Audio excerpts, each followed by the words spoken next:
Hello, nice to see you again. This is Anna Karras and Kenneth Hardcastle. We are here to do a virtual book club discussion on The Bookwoman of Troublesome Creek by Kim Michele Richardson. And it is the story of Cassie Mary Carter, who was a pack horse librarian in 1936 Kentucky.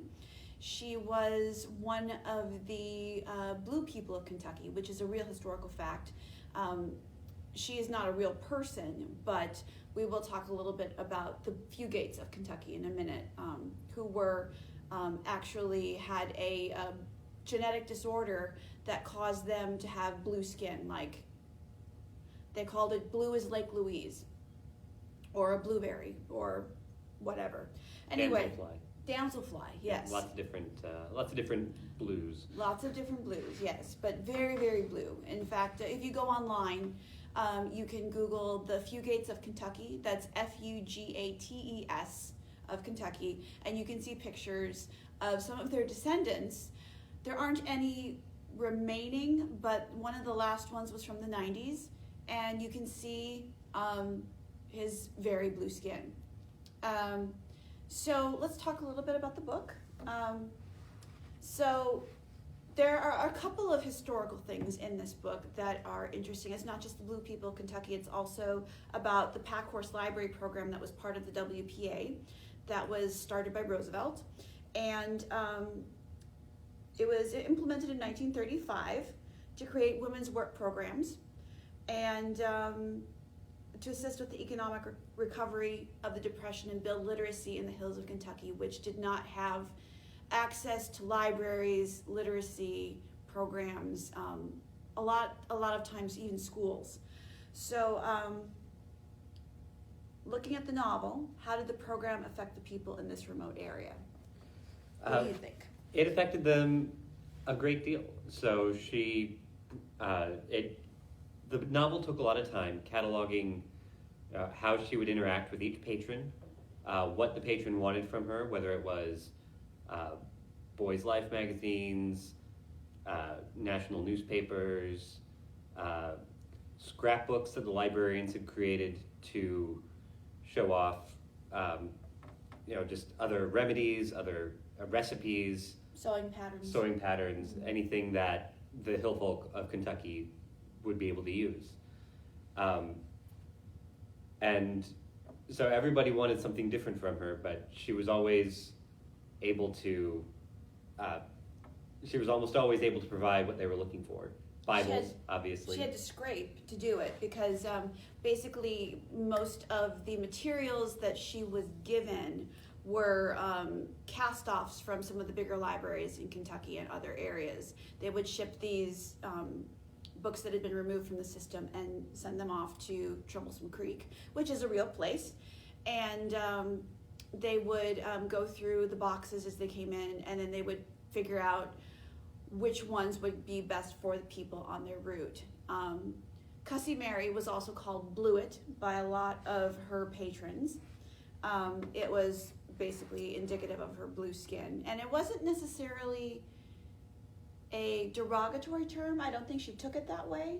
No, I don't think so, but she did kind of imply a few times that she would prefer to be called Cassie Mary. Cassie Mary, because that was her name, yes.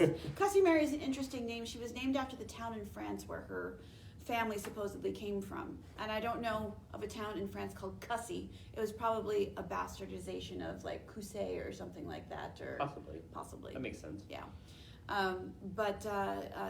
She lived a very simple life. She had a father who was a coal miner, as were many men that lived in the hills of Kentucky at the time. They were very poor. Her mother had died, and the one promise that her father had made to her mother on her deathbed, I think, was that he would see Cassie Mary married and safe with a family. You want to talk a little bit about her first husband? So he tried that. He eventually got her married to a man who did not treat her well. That didn't last very long. He died pretty quickly. Of a heart attack, Yeah. Luckily. Luckily, because he was abusing her at the time. So he threw away the courting candle. It's another thing we might talk about later. Oh, yeah. He threw away the courting candle and stopped trying to make her marry people until somebody really determined stepped in. Yes. Yes, somebody really determined. We're not going to go into the whole thing. We're going to wait until next week with the Zoom meeting to discuss everything of the plot. Mm-hmm. But let's see. So the book had talking about how the program affected people in the area.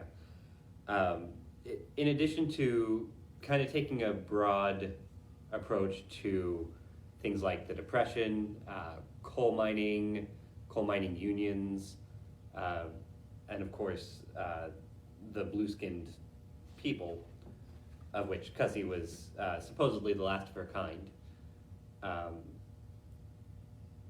It also talked a lot about kind of the concept of librarianship and the ideas behind our profession. Yeah? And there were lots of moments in there that I really resonated with. As did I. So, when she went to meet Angeline Moffat as the first patron she saw after an absence, after her husband died, her first husband, it really struck a chord with me, and our library having been closed for a couple of months, Mm-hmm. and when we opened the doors again and the first patrons came back, they were all very appreciative and Very happy to see us. glad to see us. Mm-hmm. So that was a resonant moment for me, as well as Cassie Mary's struggles with kind of library martyrdom in the profession. Okay. How where does the line between us as individuals and our service as public servants, where is that line? Mm-hmm. She would give and give and give of herself to her people. She would go hungry so that she could pass some food to School children that were starving. school children. Mm-hmm. And in general, make things difficult on her to help her patrons succeed just a little bit more, Mm-hmm. Which is something that our profession as a whole kind of struggles with. Yeah, I think that there is today a fine line between being a librarian and some parts of social work that certainly we struggle with. Not that we're unwilling to be helpful, obviously, but it's like, where do you draw that line? Right. Yeah. Let's talk about the racism, Yes. because that's a very big part of the book. Cassie Mary, since she is blue, is considered colored, and therefore she is treated. This is 1936 Kentucky, so segregation is still full force. Jim Crow laws are in full force. She is treated as a black person, and it's a very interesting thing because there's a doctor in town that takes a medical and sort of clinical interest in her, because he thinks that he can figure out what's wrong with her, and he does. And he is able to give her injections and pills that correct the genetic disorder that she has, and her skin miraculously turns white. For a brief time. For a brief time, yes. It only lasts for 24 hours, and it fades away, and she has to take the medication again. But she gets... It also comes with side effects. It comes with side effects. Fine. She gets terrible headaches, she vomits, she gets shaky. So she decides in the end that it's not worth the side effects, and that she's going to remain blue as she was born. But with that comes a cost. Even so, when she goes to town for the 4th of July, and she has taken her pills and she is completely white-skinned, the ladies of the town she goes to try and make friends and, incorporate herself into them, they reject her. Mm-hmm. Simply because they think that she is diseased and they might catch something from her. And that's kind of the reaction that most people have to her. Mm-hmm. And it's and that aspect of the book is also kind of thrown into relief with her father, who has blue skin like her and is a coal miner. After you spend all day hauling coal, you look like all the other people who've been doing the same thing. Covered in coal dust. Yeah, covered in coal dust. Mm-hmm. When he's, he wants for the doctor to be able to cure her, but when the doctor just comes back with some pills that have these nasty side effects, he refuses to take them. They're just a temporary measure. It's not a cure for their condition.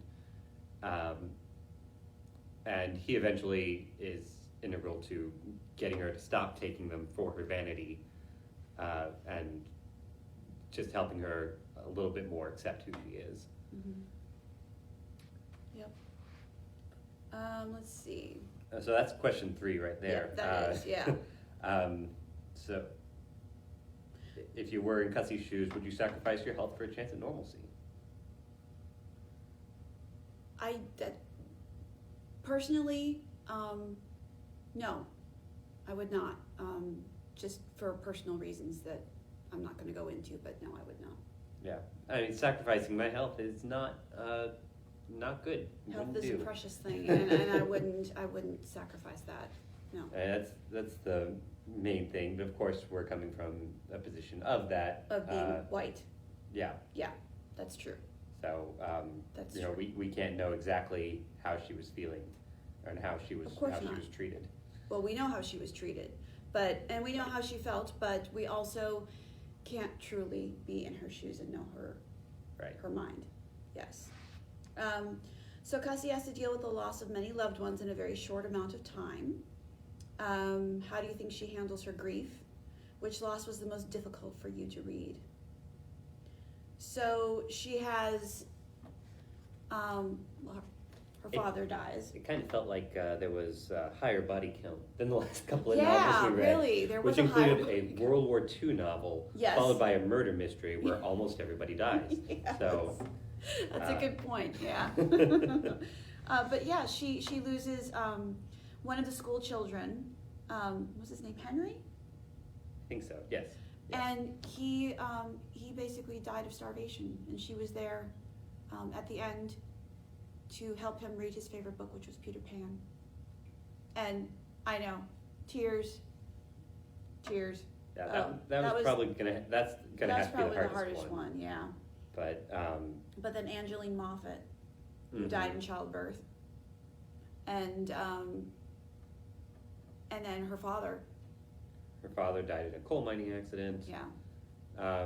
Those were the main ones, I guess. She cataloged how a lot of her relatives had died out of suspicion for just being blue.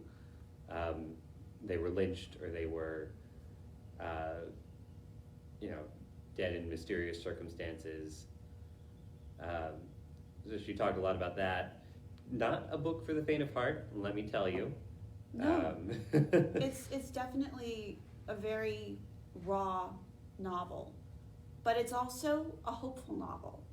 I felt that Cassie Mary's spirit was one that was indomitable. She never gave up.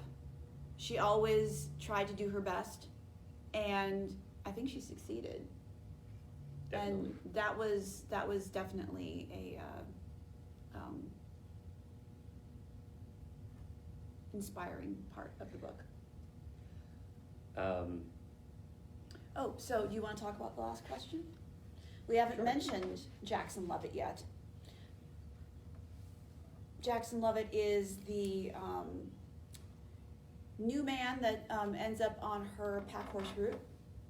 He has he's Kentucky born, came from the Troublesome Creek area, but left to go work on building dams or bridges or something. Right. He built Georgia, a dam. I think. And he came back, and he was probably the most well-read, the most learned person on her route.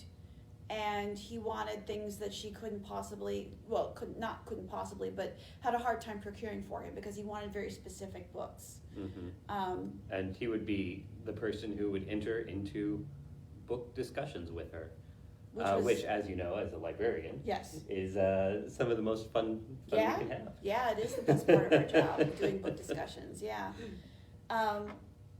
she has this relationship with him. When I say relationship, I mean she has a friendship with him, but she's completely shocked towards the end of the novel when he decides that he wants to marry her. Which was a bit of a predictable turn for us, of course. Yeah. The book was set up going in that direction, mm-hmm. and it was clear to us, at least, that he was interested in her, although her own bias against herself and her own perceptions didn't allow her to think that. No. But when he comes and proposes to her, having asked her father for her hand in marriage 6 times before he said yes, then that's a heartwarming moment. Because Jackson Lovett was a white man, and her father had given up on marrying her away again, and he was also suspicious. Yeah, which granted he should be, considering the way she was treated by her first husband. But the whole thing about their marriage was at the end of the book. I guess we are talking about the whole book. Sorry. At the end of the book, they get married at the courthouse, and as they are getting ready to depart in their wagon back to his cabin in the hills, they get stopped by the sheriff, who said that this marriage could not take place because there were laws against white people and colored people being married. And since she was blue, she was considered colored, and that meant that their marriage was invalid. And Jackson. So Jackson goes to fight the sheriff and loses. Badly. Gets beaten. Pretty badly. But doesn't die. No. And so we're given just a little bit of an epilogue in the last chapter where she, just a little bit of an epilogue in the last chapter where he's on the mend, he's doing okay, but still suffering a little bit. He's been banned from the state of Kentucky. Has been banned from Kentucky, so they decide to move somewhere else. Yeah. As you do. Yeah. But, so, do you think it's a happy ending or a hopeful ending? I think it's a hopeful ending. I wouldn't necessarily call it a happy ending because they still weren't married, but they still loved each other, so that was a hopeful thing. Mm-hmm. So, The question here is, do you think this kind of prejudice still exists towards interracial couples? Of course it does. Of course it does. I mean, we just celebrated Loving Day, which was the court case of the white man and black woman in Virginia, I believe it was, that finally got the Supreme Court to decide that interracial couples could marry. So how much do you think blue people in this novel are like black people? That's a difficult and deep question. That is an interesting question because Cassie Mary does have a friend in the pack horse librarian system. What was his name? Queenie? Queenie. She was a black woman, and she actually eventually went on to move to Philadelphia, where she got a job as a library assistant, and then she went to library school to become a librarian. And that was amazing. And they kept in touch by letter. And that's how we get the epilogue. Yes, that's how we get the epilogue. And I think Queenie understands Cassie Mary and her situation better than anybody else in town. even more than the doctor, who just sees her as a curiosity to be cured. Yeah. He seems like a good-ish person, the doctor, but Yeah. He definitely defended them when the sheriff was trying to tell them that they weren't legally married. But he also did some liberties with experimenting on her. Yes, he did, and that So was that's- very invasive and very frightening for her. Mm-hmm. Yeah. Anyway, back to Queenie. She understood the situation that Cassie Mary was in better than anybody else because of her own skin color, and was in a better situation personally. And you wonder how much of that is personal initiative, how much of that is what opportunities she had to get there. But she managed to get away, get to library school, start raising her family in Pittsburgh. Pittsburgh or Philadelphia, one of those. Somewhere in Pennsylvania. The only thing that I found interesting was that Cassie Mary never sought to leave. She always. It was for her patrons. Yeah. Everything was for her patrons, basically, and her father. But even after her father died, I just thought it was very interesting that she was so rooted in the place where she was born and grew up that it never occurred to her that maybe there was a better life elsewhere. Which is definitely a problem that a lot of people, even today, experience. Yeah. So. We skipped question 2. We did. What's question 2? How do you think Cassie's father feels after he marries her off to an abusive man? Why do you think he agrees to Charlie Frazier's proposal in the first place? And what do you imagine life was like for unwed women at the time? So, Cassie's father didn't like that he married her to an abusive man. He thought the man would be okay.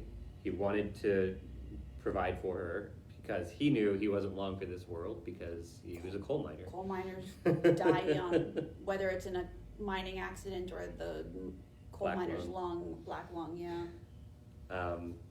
So yeah, he wanted to make sure she was provided for, and he thought the man would be okay. Not ideal, but he did it. He agreed basically because, probably that promise he made to her mother. His wife, yes. But after that happened, he realized this is not the way to do it. He was regretful. I don't think she'll ever be married. He threw away the courting candle, which was a weird historical note. Yeah, courting candles. I've seen pictures of them before. They've got like a curling candle that they set it up for, so it like burns down to the base. You can twist it so it'll come up, and then you can set it in place. So you can set it for a short amount of time or a longer amount of time, depending on how much you like the young man that's coming to court your daughter. So yeah. And I guess the idea was they have to leave. They have to be gone by the time the candle goes out. Yeah. Yeah. Old custom. Very interesting. And possibly a myth. Possibly a myth, according to some of the research. Oh, really? Yeah, and that was even in one of the discussions at the end of the book. I didn't read that part. But maybe I skipped over it. But anyway, so he threw that away. He seemed to assume that he wasn't going to get her married and she would take care of herself until Jackson Lovett entered the picture. And he brought it back out, and she was like, no, I don't want to get married, until he shows up, and he's real nice. Yeah. Even so, it took her a long time for him to convince her that he was serious and that he really did love her and wanted to marry her, which was sad. And so the bigger question in that question is, what do you imagine life was like for an unwed woman at that time? So obviously there's the issue that they had to have permission for a lot of things. Right. which is something we dealt with when we discussed the Alice Network. Right. You can't hawk your wedding ring or hawk your grandmother's jewelry without a man there to vouch for you. Right, yeah. That was an issue in that book. I mean, my mother in the 1970s wasn't allowed to get a credit card in her own name. You know, I mean, that's just a fact of life that, I mean, even through the women's lib movement, it's crazy the way things used to be. And I think it's important that we remember that these things happened and keep that in the forefront of our minds, because we don't want it to happen again. And with that, let us know if you have any other questions, and also email Anna. Do we have your email address on there? We can post it. We'll post my email Superimpose it on the address. screen right here. Yes, my email address to get an invitation to the Zoom meeting, which is next Friday at noon, where we will have a book discussion on what we talked about today. So thank you so much for joining us, and we hope to see you next week. And we will be announcing the next book that we have chosen maybe next week. Sounds good. Okay. Bye, guys. Thanks very much.